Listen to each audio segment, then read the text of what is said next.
Petrol ಮತ್ತು diesel ಬೆಲೆಯನ್ನ ಲೀಟರ್ಗೆ 3 ರೂಪಾಯಿ ಹೆಚ್ಚಿಸತಕ್ಕಂಥ ಕೇಂದ್ರ ಸರ್ಕಾರದ ನಿರ್ಧಾರವನ್ನ ಮುಖ್ಯಮಂತ್ರಿ ಸಿದ್ದರಾಮಯ್ಯ ಟೀಕಿಸಿದ್ದಾರೆ. ಇದು ಜನವಿರೋಧಿ ತೀರ್ಮಾನ ಅಂತ ಹೇಳಿದ್ದಾರೆ. ಬೆಲೆ ಏರಿಕೆಯನ್ನು ತಕ್ಷಣ ಹಿಂಪಡಿಬೇಕು ಅಂತ ಒತ್ತಾಯಿಸಿದ್ದಾರೆ. ದೇಶದ ಆರ್ಥಿಕತೆಯನ್ನ ದುರುಪಯೋಗಪಡಿಸಿ ನಿರ್ವಹಿಸಿ ಜನರನ್ನ ವಿಫಲಗೊಳಿಸುವುದಕ್ಕೆ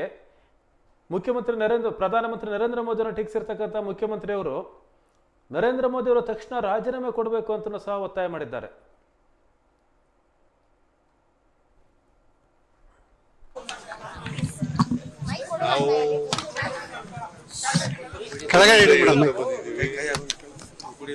ಚುನಾವಣೆ ನಂತರ ಪೆಟ್ರೋಲ್ ಡೀಸೆಲ್ ದರ ಏರಿಸ್ತಾರೆ ಅಂತ ಹೇಳಕ್ಕೆ ಬಂದಿದ್ದೀವಿ. ಈಗ ನಾವು ಏರಿಸಿದಾಗ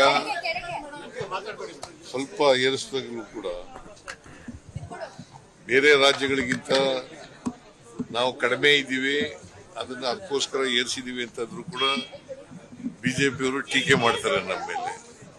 ನರೇಂದ್ರ ಮೋದಿಯವರು ಅಧಿಕಾರಕ್ಕೆ ಬಂತವಿಂದ ಇಲ್ಲಿವರೆಗೆ ಅನೇಕ ಸಾರಿ ಏರಿಸಿದ್ದಾರೆ.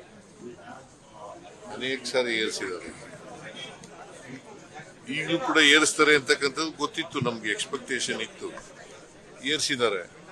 ಅಲ್ಟಿಮೇಟ್ಲಿ ಡೀಸೆಲ್ ಪೆಟ್ರೋಲ್ ತರ ಏರಿಸೋದಿದೆಯಲ್ಲ, ಇದು ಜನರ ಜೀವನದ ಮೇಲೆ ಬಹಳ ಪರಿಣಾಮ ಬೀರ್ತದೆ.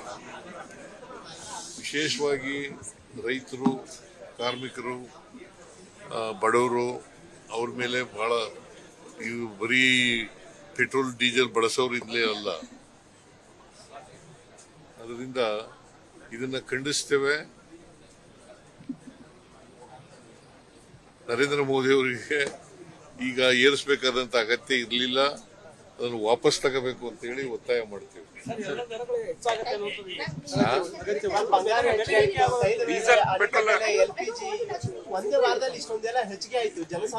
LPG ದರ ಎಷ್ಟು ಗೊತ್ತಾಯ್ತದು? ಇವರು ಅಧಿಕಾರಕ್ಕೆ ಬಂದಾಗ 413 ರೂಪಾಯಿ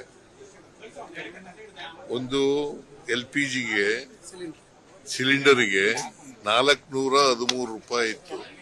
ಇವತ್ತು ಎಷ್ಟಾಗಿದೆ? 1000 ಚಿಲ್ಲರೆ ಆಗಿದೆ. ಇದರಿಂದ ಬೆಲೆ ಏರಿಕೆ, ಬೇರೆ ಪದಾರ್ಥಗಳು, ಆಹಾರ ಪದಾರ್ಥಗಳು ಇದಾವಲ್ಲ, ಅದ್ರ ಬೆಲೆ ಏರಿಕೆನೂ ಕೂಡ ಹೆಚ್ಚಾಗ್ತದೆ. ಈಗಾಗಲೇ ಸಿಗ್ತಾ ಇಲ್ಲ. ಇದ್ರ ಜೊತೆಗೆ ಬೆಲೆ ಏರಿಕೆ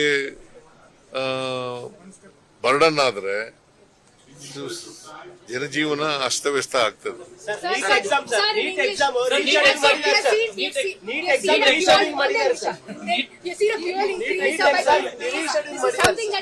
It is expected.